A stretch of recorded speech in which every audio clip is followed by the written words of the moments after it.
Hey mini enthusiasts, how are you doing?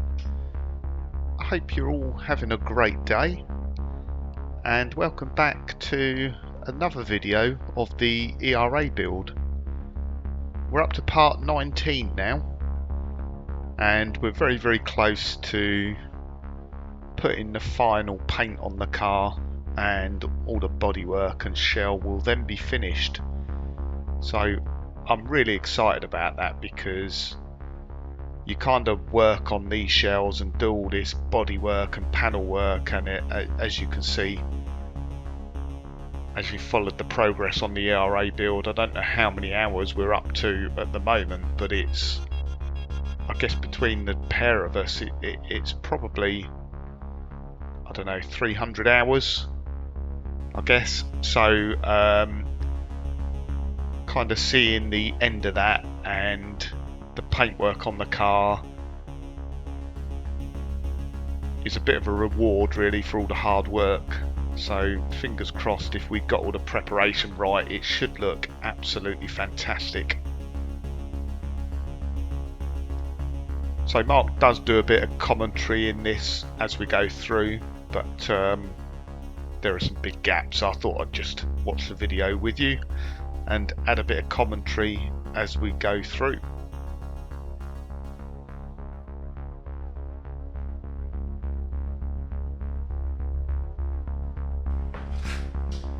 Right, so I've done all the filling and sanding.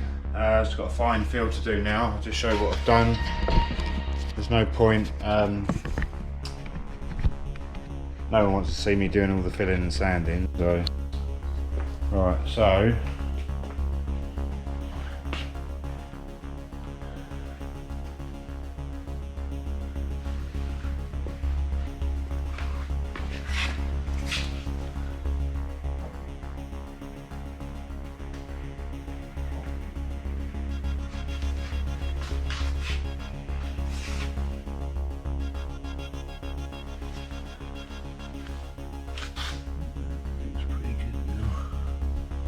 So this part of the process, filling and sanding, really is very boring. So in the time-lapse parts, I've actually sped the footage up to 32 times on these bits.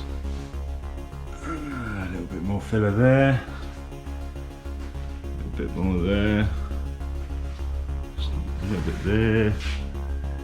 It's not so bad now. The important bit though is the attention to detail here is what should really pay off in the final finish of the car. So it may be boring, but time well spent here really pays back dividends when it comes to finally painting the car. Just a bit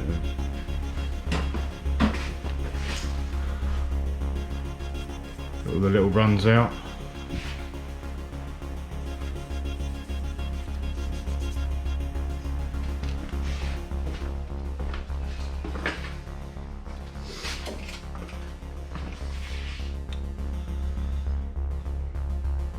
Just got that. It's a 1-part filler, ready mixed. So at this stage in the ERA build, I'm very much at a similar sort of stage with Project Sprout at the moment, and I'm sure I've mentioned it in previous videos, but the whole idea of this, as you would have seen in the last episode, Mark has got the spray curtain, he's got the spray mate extractor now, and he's invested in some new spray guns as well, just because he'll be spraying multiple cars, so it's worth investing in that. So when Mark sets his workshop up for painting like it is at the moment, there's still some more stuff obviously to be masked off and areas to be prepared for paint, but the idea is then he'll spray the ERA, and then as soon as that's done, I need to get Sprout to a point where it's ready to go down and be sprayed at the same time. Now obviously spraying in a spray booth is the ideal situation, but Mark doesn't have a spray booth, but he's done the best he can to prepare his workshop so he can get as good as he can sort of DIY finish at home Thankfully, although it's not able to bake the paint like an oven, Mark has underfloor heating in the workshop. It's got its own central heating, underfloor heating system in there, and it's well insulated as well, which allows him to get the temperature up to about 90 degrees Fahrenheit or 32-33 degrees C, which is not far off where it would be in a commercial spray booth.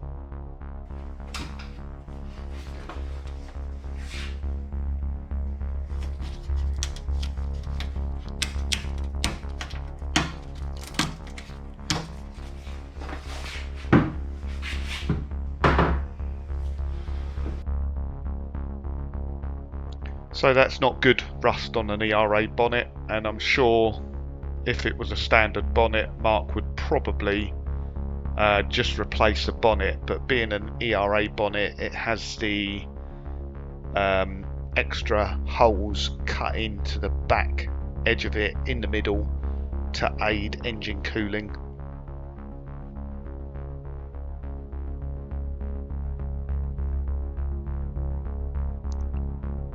So again, just to reiterate what I've said previously, so neither myself or Mark are bodywork experts or paint sprayers. Mark is probably a bit better than me because he's done more research in that area, but both self-taught, so don't take what we do as gospel, because we are learning as we go along. We do make some mistakes, and kindly some of you leave comments, bodywork professionals, that give us a bit of a steer and give advice, so we really do appreciate that. But like I say, I wouldn't take any of this for gospel or the correct way of doing it, because I'm sure there'll be professionals that could probably tell us a different way. All I can say is we're doing what we've done in the past on 2 cars previously and not had major issues. There may just be better ways of doing it and more efficient ways, and we'll probably change the way we do stuff as we learn more. But the basic process with this, so obviously the shell was originally shot blasted and primed, and then it comes back to the workshop where all the metal work and panel work is done. First stage of the prep then is etch primer in the body. That then gets sanded back with 800 grit sandpaper and then a grey Scotch pad all over the car. It then has 2 coats of 2-pack 2K primer, and then following that primer, any areas are filled and sanded. Just stop for a moment while we look at this bonnet.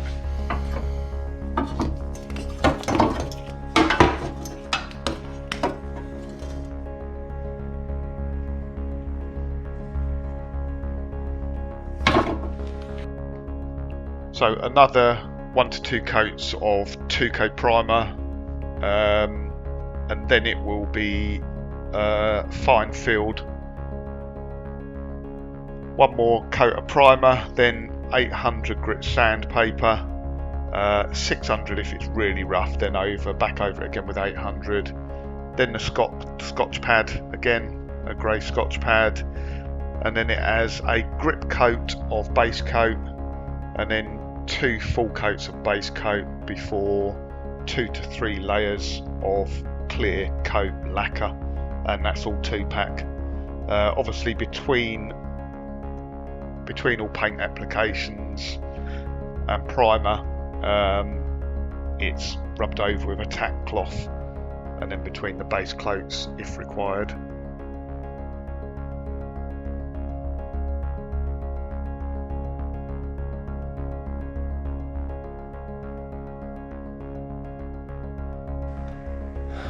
New door. I've got a massive hole at the bottom. It's rusting through here and it's rusting here. When I took the door off, I noticed all rust inside here. And when I was sanding the door, little bits of rust were dropping out of these holes. So I've just rubbed it all back. It looks like it's had a door skin. it's caked in filler. Like, I'd say that's probably 2 or 3 mil thick, all the way down. So I'm wondering whether that's had a piece cut in that at some point, or whether they've just done a door skin. But it wouldn't be so bad.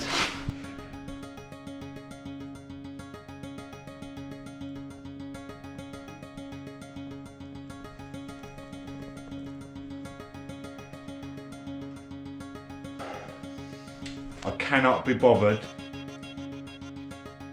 to take the skin off, try and repair those 3 sections, and I reckon that is rusty all the way down there. So I'm going to get a new door. Always the driver's side, always the driver's side. So that's that.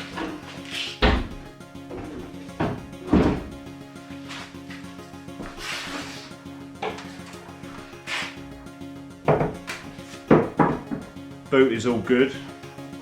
I think at some point that's had a new boot, because it's nigh on perfect. So I reckon that is a new boot.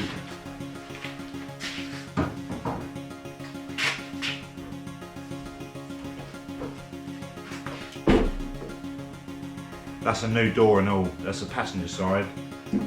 Notice that's new. All the internals are new. And that is absolutely perfect through there. So yeah, that one's fine. And I don't know what to do about the bonnet, to be honest.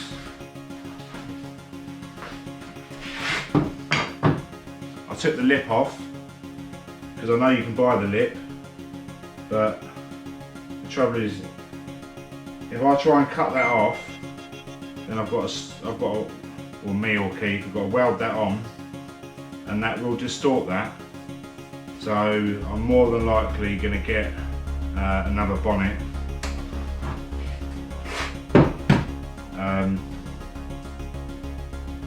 It's such a shame because it's all perfect through there, absolutely perfect. It's just on that lip there. So, but again, I ain't got the time, the patience. So I think I'm going to buy a new bonnet, get a tool to make those holes, and just start again. I should have looked at them ages ago, but I just didn't. So I was going to get sanding, eh?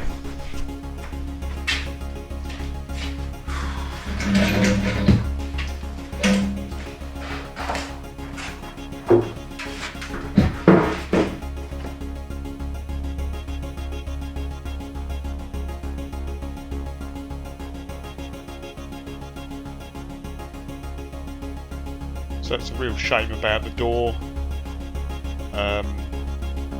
Initially I saw the door as well, it looked absolutely fine, but that is the problem with filler, I guess. And there's nothing worse when you start sanding down and you just keep seeing more and more white filler dust coming off, and you wonder how deep, how thick the filler is. Yeah, it can be a bit disheartening. And I guess with hindsight, I think as Mark sort of mentioned, it would probably be better to have the doors, bonnet and boot sandblasted at the beginning, but on sort of visual inspection they looked okay, but until you get this stuff back to bare metal, you really don't know sometimes.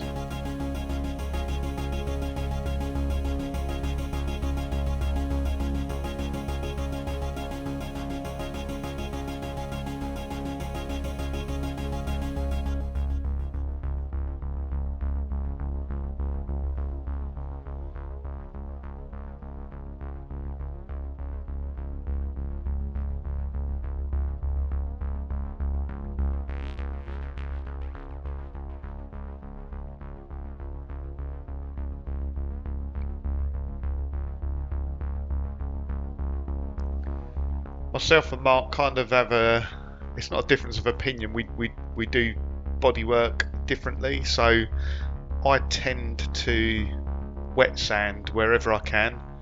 Mark does the opposite. Mark dry sands pretty much everything. I wet sand for a couple of reasons. One, it stops the paper, the cloth, whatever you're using, getting clogged up. So dipping it in the bucket prevents the grit getting clogged up.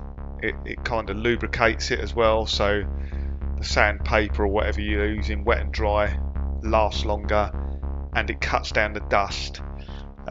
It does have a downside, certainly in my garage, where there's no heating in there, in that obviously it leaves the body wet, and where if you go through the paintwork onto metal anytime, you've got to dry it back off, otherwise it will sit there and it will rust.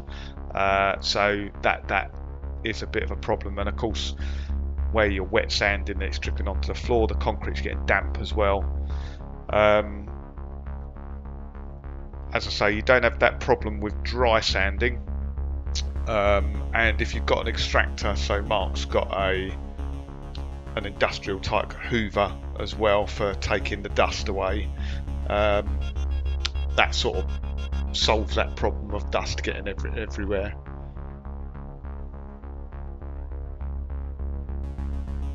So what do you think, guys? What's better to do, wet sanding or dry sanding, or is it a combination of both actually?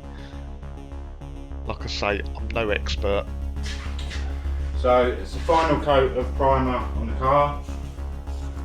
It's Tuesday, so on Saturday, well, evenings this week, I'm just gonna Scotch pad it, and then if there's no problems, then Saturday I'm gonna base and clear coat it.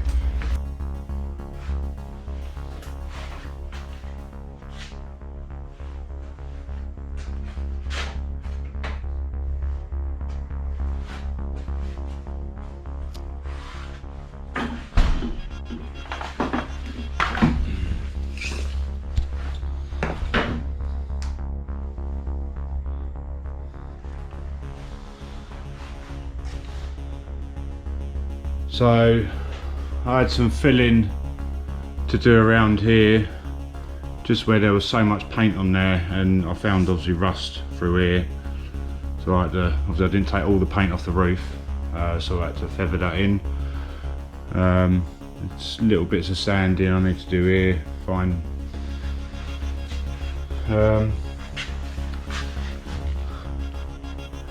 Got rid of all the little dimples that were in there. I don't know why they were there, because that was a whole new panel at some point, but for some reason it was worse the other side. There was a load of dimples in there, but I can't work out why. So, but they're all gone, which is good.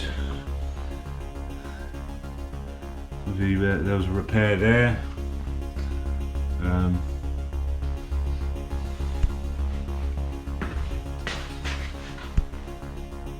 I don't know if you remember, there's a few issues here. I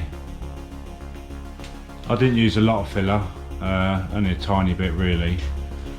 I did grind a bit of it back before I started priming and filling and stuff, so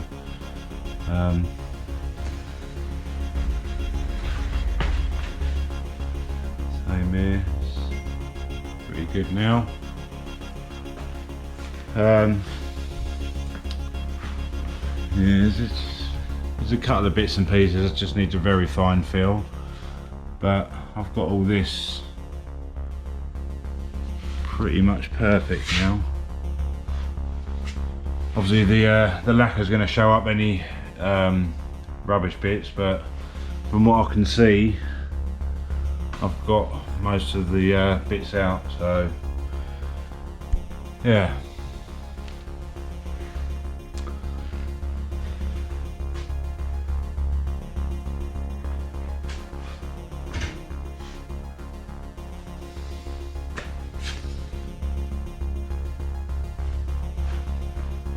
Pretty pleased with that really. There was a couple of other things. So I've got some new spray guns which I'll be trying out on the base coat. So I believe that's a base coat gun and a clear coat gun. They weren't cheap. They've got built-in pressure gauges on them. So I'm quite excited to be trying them out. They're supposed to be the Mutt's nuts.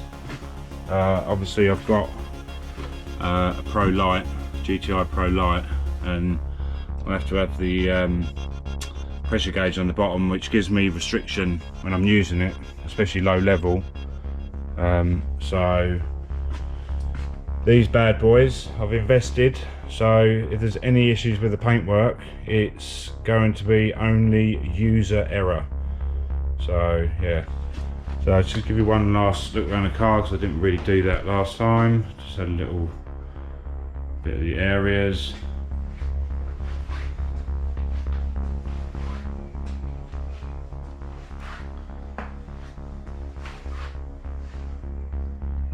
I apologise about the flickering of light. It is just a product of LED lighting and the frequency it works at. I have tried previously playing around with a GoPro refresh rate to try and prevent it, but unfortunately it doesn't seem to work.